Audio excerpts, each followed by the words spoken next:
Good afternoon. I'm Dr. Amy Thompson, and I'm the Chief Executive Officer at Covenant Children's Hospital in Lubbock, Texas. And I'm so grateful to be back again with you guys this week to talk about some more COVID things. So first of all, I have to just read a bit of a disclaimer. So as a reminder, the information provided during this event is for informational purposes only. And if you have questions around the COVID-19 pandemic, please visit our website at providence.org for medical updates.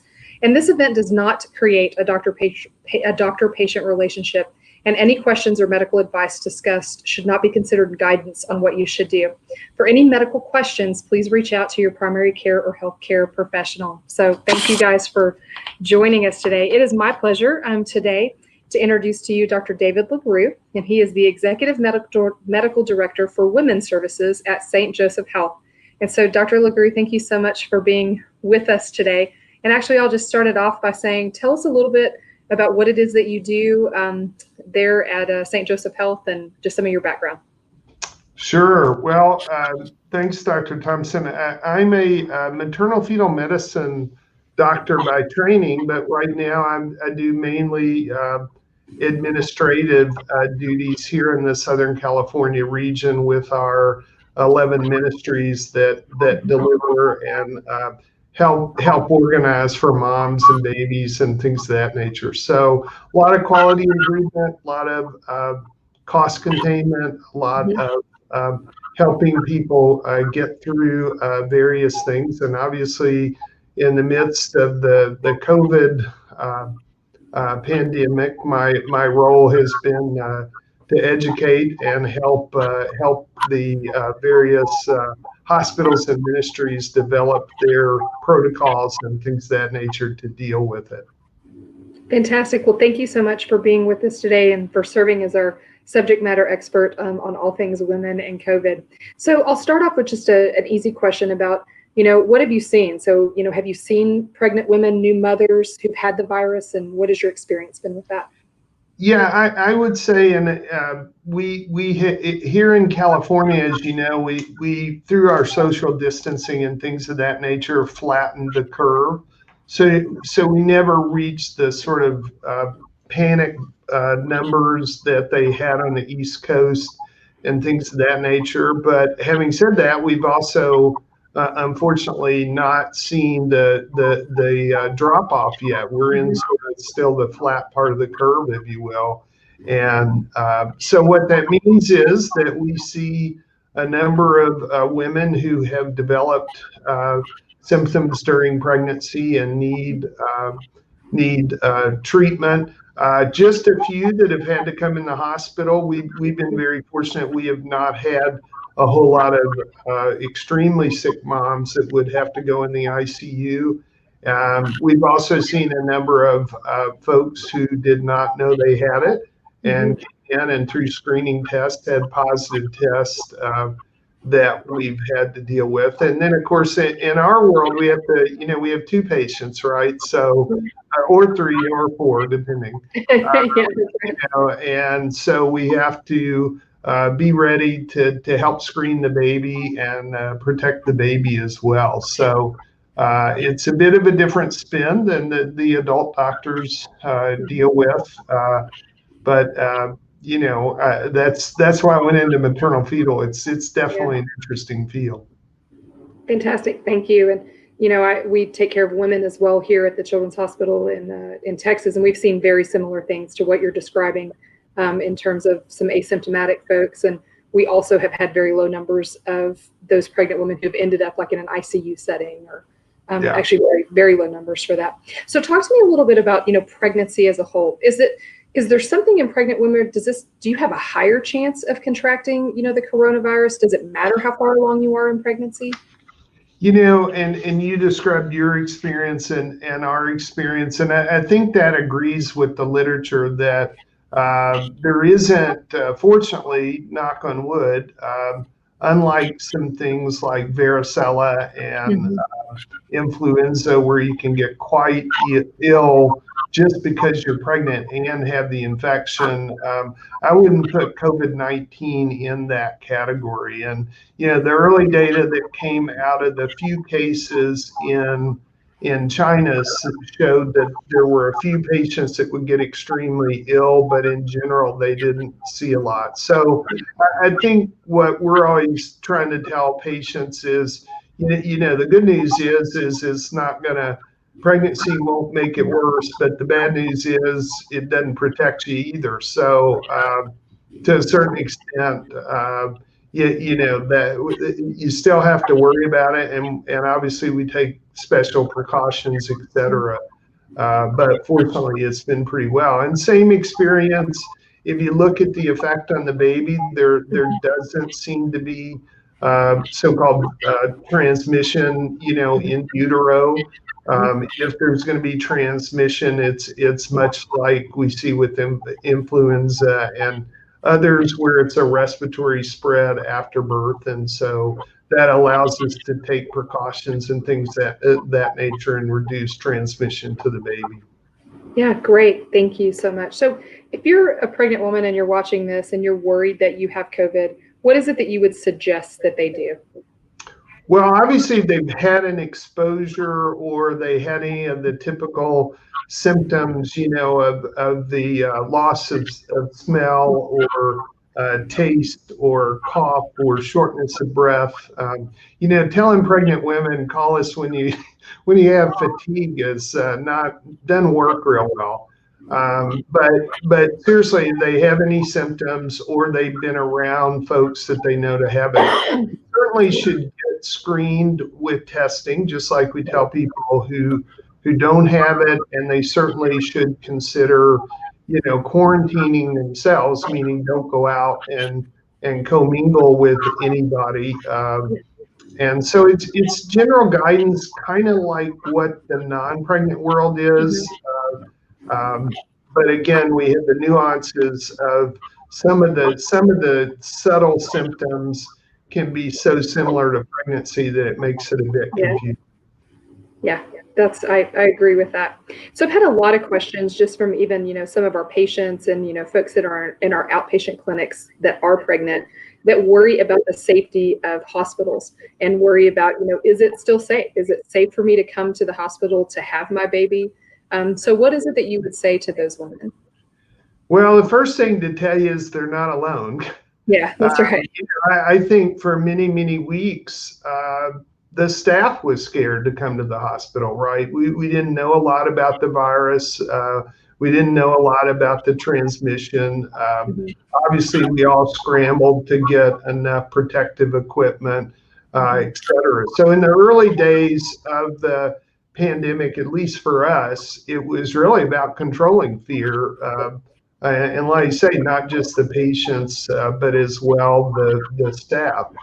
Today, with enough protective equipment, with what the knowledge base we have on the virus, it's made a hospital a very safe place. I always, my advice is, you're asking me that, and you're going to the grocery store. I mean, the reality is you're a lot safer in one of our labor and delivery units than folks would be typically doing a lot of places they're going to for everyday life. So having said all that, certainly as you know, it's taken an effect. I mean, in the non-pregnant world, there are people with heart attacks and strokes and all sorts of things that didn't come in soon enough. And so I really try to encourage patients, have that conversation with your doctor or your midwife.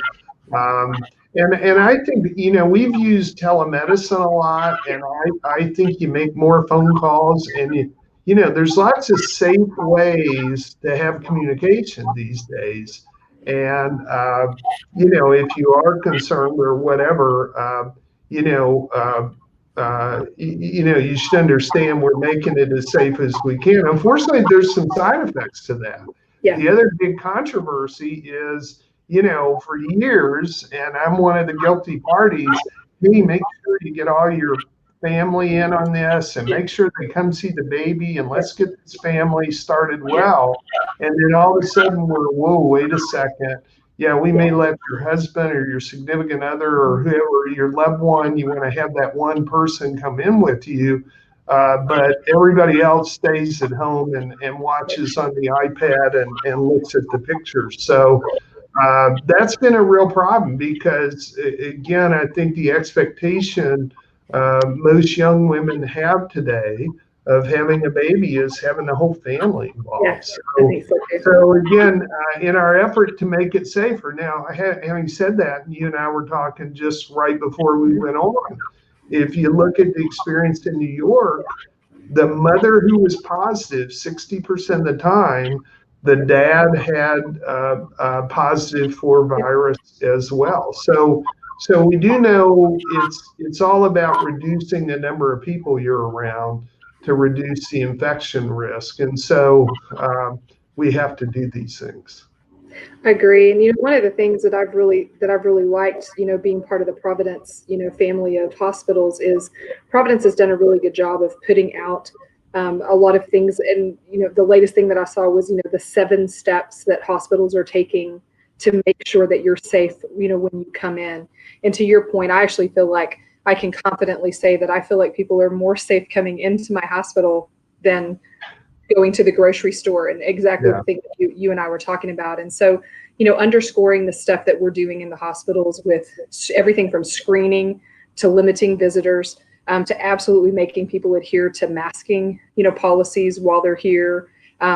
Certainly we're taking a lot of precautions even on the floor. And so I actually worry much more about people once they go home than I do when they're actually inside the walls. I do too, because again, obviously the natural thing is, right, everybody comes over to see the new baby and things of that nature. And again, the downside to that is, unfortunately, every person you're exposed to is potentially a risk.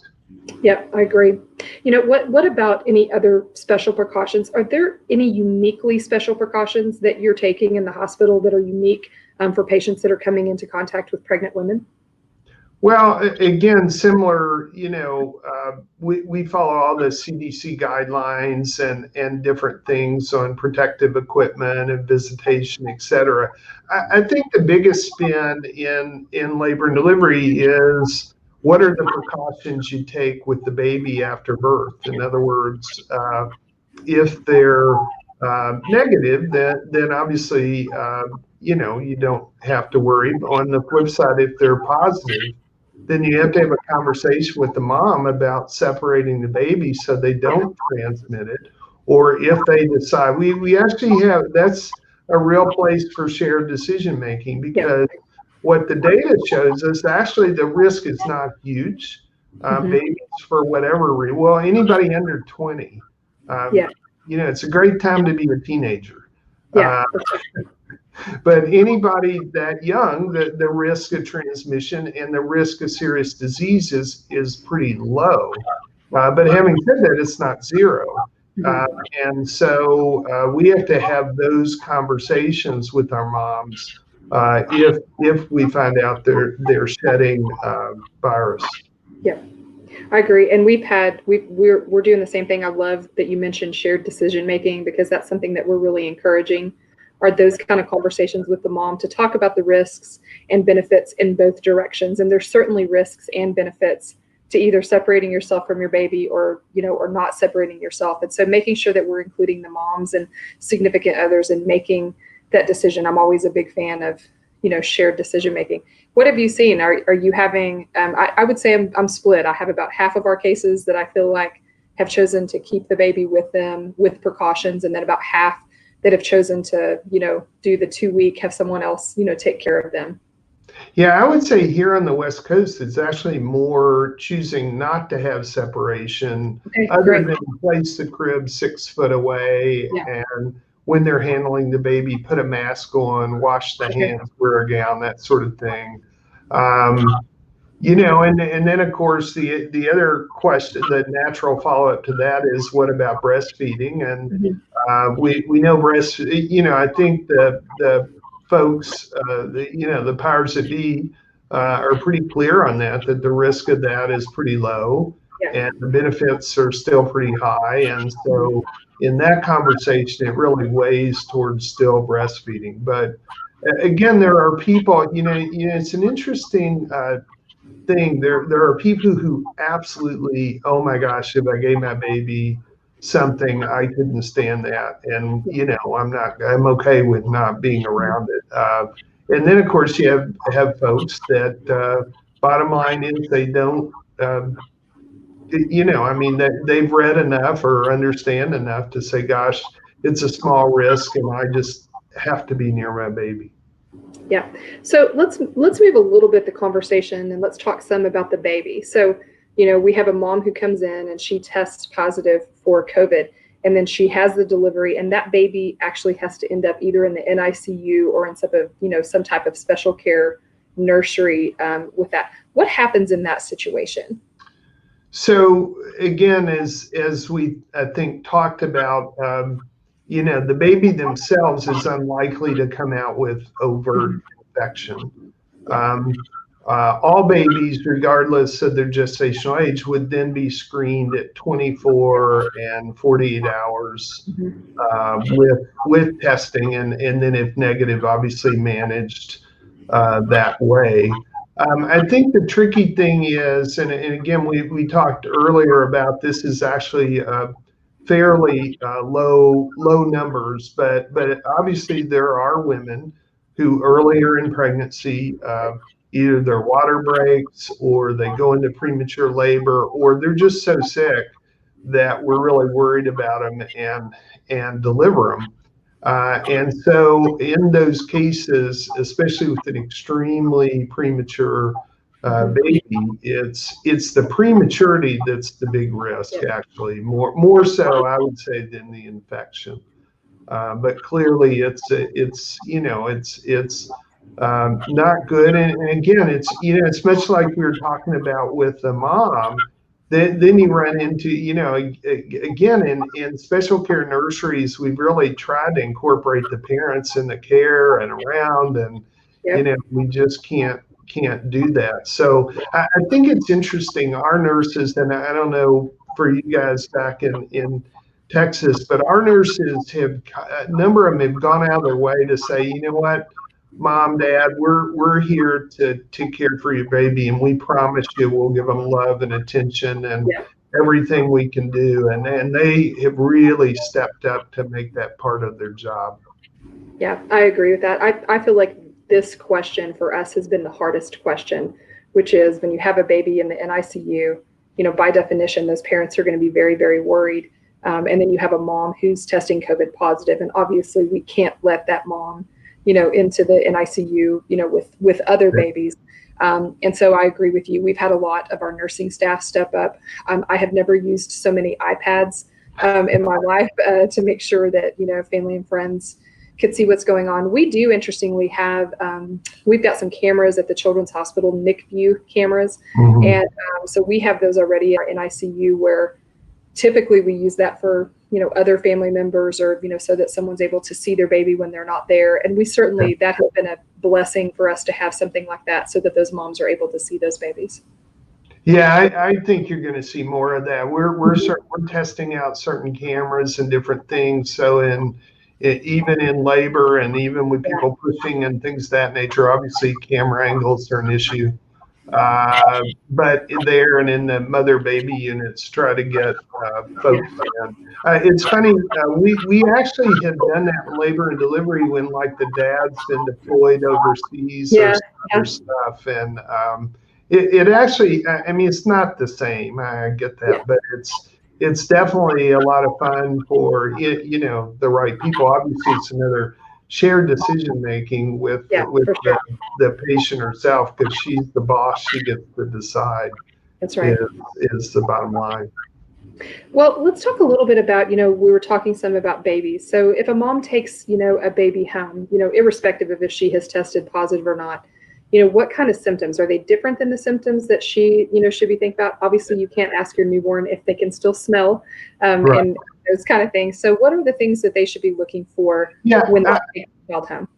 Yeah, I think to your point, you can't ask them if they're tired. You can't ask if the formula or the breast milk tastes the same, right? So or they can't taste anything. So really you're down to what's their breathing, how irritable, temperature, all the different things that babies do. And I think what most of our pediatricians say is you just got to be on the safe side. So if there's something funny going on, you call us sooner rather than later. Again, for the most part, not a lot of people have seen sick babies, and so the good news is the risk is probably pretty small. But again, if it's your baby, it's 100%, right? So you really have to be careful. Yeah, I agree with that. So I'm still a practicing pediatric hospitalist. So actually, when I'm still on the weekends, I've actually been some of the one taking care of some of those babies, to the positive moms, and that's exactly the thing that we tell them. And the thing that's difficult, and this is difficult in all kinds of illnesses, not just COVID, with babies, is there's a reason that we have specific criteria that make us worry, that babies are sick, and those are very non-specific. Temperatures greater than 100.4, and we just call it generalized fussiness. And, if they're not feeding well, babies just going to have very non-specific signs, that they're not well. And so I think making sure that those folks stay in contact with their primary care docs and are really making sure, even like you said, taking advantage of some of the telemedicine and things like that they can do to make sure that they don't need to bring, that child in. Yeah, I think the message for the pediatricians in the same way, I mean, we say it as obstetrician gynecologists, the only time we'll get mad is if you don't call. Yeah, that's exactly right. In other words, you have to leave that expectation that, hey guys, if you got a question, I'm worried, right? Yeah, because, mothers know. The dads, not so much, but the mothers know. That's my philosophy. I agree. And I used to laugh in residency that there was a particular nurse that we had that worked in our newborn nursery. And when she would call us, she would say something very nonspecific like, Dr. Thompson, this baby just isn't looking right. And that was enough that we would come upstairs knowing that, so they can have these very nonspecific signs that, that can mean things. Okay, so this is the question that all the mamas and all the mother-in-laws are out there. And they're like, okay, so you're not letting me in the hospital, which we understand. But when is it okay for me to go? So my son is married to this wonderful woman and they've had a baby. So when is it that I, can feel safe to go to the house, and what precautions would you have those folks take as they go visit those babies at the house? Well, I'm not so sure there's any hard and fast answer to that one, right? I mean, I'll tell you one thing. I guess the better way to put it, there's no good answer, right? Yeah. So I think that, again, it depends on what's the risk factor that grandma has, right? In other words, the bottom line is probably in this scenario, the bigger danger is to the grandmother, not to the mother-in-law, because if she gets infected, she's much more likely to have symptomatic infection. She's more likely to get sick. And so if you think about it, it's how exposed was the mother and the dad and the baby, by being out and about and things of that nature. So again, I don't think there's any hard and fast answer. Unfortunately, obviously, if the mother or if the baby was under suspicion, then you got to wait a couple weeks, right? At least, so-called symptom-based, the same way we choose, I think it's 3 days after the symptoms or 10 days after the onset of symptoms, that you really can feel pretty safe. But again, I think that depends. If grandma's got diabetes and hypertension, a bit overweight and things of that nature, maybe not. And it's a tough one. I agree. And I think that we've been encouraging that same very things, that we encourage some shared decision making, with the family, but making sure that you understand some of those specific dynamics within the family to make a good and informed decision. That what you want is, we want at a month out for everyone to be able to get to enjoy, good health and new babies. So I know that everyone feels like they need to see everyone immediately, but it's much more important that we're safe and, keep everybody, healthy. This is a question that I think sometimes is, dear to my heart in some of the things that we do. The thing that I have worried about some is, moms that are either pregnant and have decided, to stay at home or they've had a baby. And so they feel like, that they need to stay in and keep the baby, or themselves quarantined. And I've seen a lot of just dialogue about making sure that we are calling out that we want to take care of the mental health, of those moms. And I think it's hard enough to be quarantined. And I certainly remember when I had both of my babies, without COVID, how nervous I was to take those out. And so I think it's the right inclination, to want to stay in and, stay at home per the orders. But anything that you would just, call out on that specifically? Well, as you know, in pregnancy, and particularly in the postpartum period, we're very worried about anxiety and depression being exacerbated, regardless of this going on. And obviously, it's not only the fear and all the separation and things of that nature of the pandemic, but then you pile on top of that people worrying about jobs, or people have gotten furloughed or laid off or things of that nature. My colleague in mental health here tells us overall, the Southern California suicide hotline that we have, the calls are up like 8,000%.